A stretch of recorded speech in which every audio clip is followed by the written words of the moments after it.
সকলোকে মোৰ এটা অন্য নতুন ভিডিঅ'লৈ পুনৰবাৰ স্বাগতম জনালোঁ। আশা কৰোঁ সকলো ভালে আছে। মইনো কেনেকৈ মাংস বনাওঁ তাকে অলপ দেখাবলৈ চেষ্টা কৰিলোঁ। ভাল লাগিলে লাইক কমেণ্ট কৰিব আৰু চেনেলটো ছাবস্ক্ৰাইব কৰিব।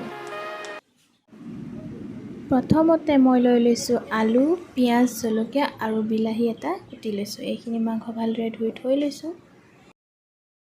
কেৰাহীটো জুইৰ ওপৰত বঢ়াই দিছোঁ। কেৰাহীটো গৰম হোৱাৰ পিছত তাতে মই দিছোঁ এয়া ৰিফাইন তেল অলপ।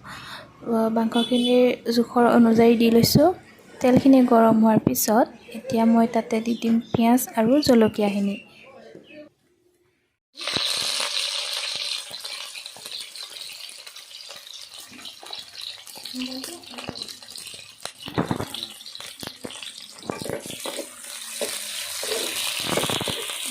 পিঁয়াজখিনি ভালদৰে ভাজি লোৱাৰ পিছত তাতে মই গোটেইখিনি মছলা যিখিনি ঘুটি থৈছিলোঁ সেইখিনি দি দিম।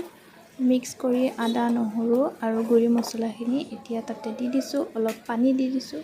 এইখিনি অলপ সিজাৰ পিছত তাতে দিছোঁ হালধি আৰু এতিয়া অলপ শুকাই যোৱাৰ পিছত এতিয়া মই বিলাহীখিনি দি ভাজি আছোঁ। বিলাহীখিনি অলপ সিজাৰ পিছত তাতে সেই মাংসখিনি আৰু আলুখিনি দি দিছোঁ।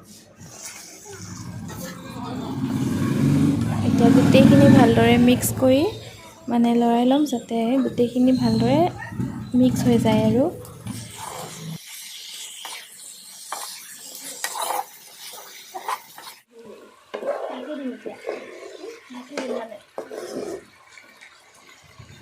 এইখিনি এতিয়া অলপ টাইমৰ কাৰণে ঢাকি দিম।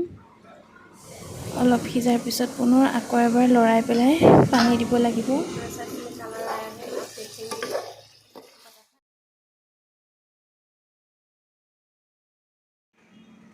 যিটো মাংসৰ পানী ওলাইছে সেইটো অলপ শুকাই যোৱাৰ পিছত ইয়াতে বেলেগ পানী দি পেলাই অলপ টাইম সিজাৰ পিছত এয়া হ'ল মোৰ কেমেৰামেনজনী। প্ৰথমতে তাই বাৰু কেমেৰাটো ধৰি আছিলে। বাহিৰত ইমান ৰ'দ, গৰমো লাগিছে, ইফালে বনাইছোঁ জুইত। এতিয়া মাংসটো হৈ গৈছেগৈ বাৰু।